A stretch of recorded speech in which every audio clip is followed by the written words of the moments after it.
respected judges, speakers, and opposition. I'm here with the opposition, wondering why we disagree with them.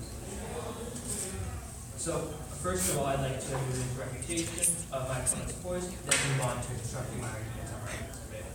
So, first and foremost, we'd like to move on to their first argument, the idea that this is something that will benefit the economy. While it will benefit first world countries, as the myriad of statistics do commit to, they have failed to mention a conclusive study or case where this will point to helping the third world.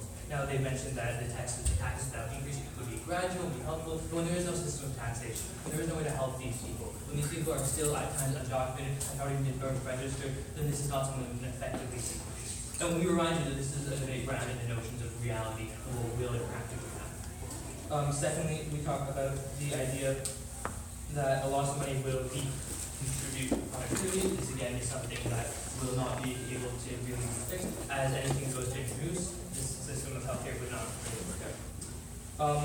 We now go to where it's talking about the will of the third world, and they mentioned, without statistic, mind you, that the will of the third world is to have healthcare. Well, the will of me is to have a Ferrari. And the idea is that neither of those things are really practical. The best thing we can do now is to try and help the situation and give them what they truly want, a better life for them and their children. And what they truly want, that can be best achieved through things such as providing solutions to poverty, providing solutions to education, providing solutions to housing.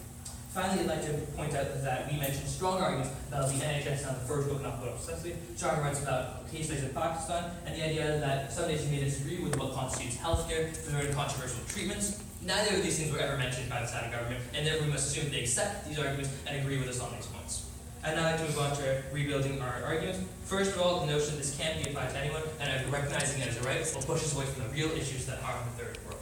The idea is still remain. There are better things that the third world spend their money on than recognizing healthcare in all its flaws.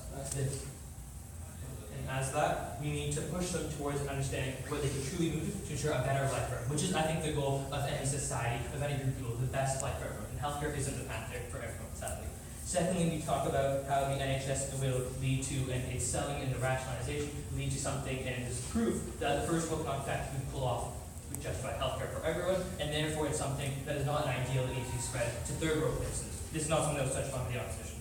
And finally, we talk about the will of the people, and while they failed to refute how these 48 million Americans who do not have health insurance, they didn't talk about those that may have not wanted health insurance. We again remind you that the will of the people is the most important thing of any government, to represent its people's interests no matter what, and this is something that we hope can be remembered.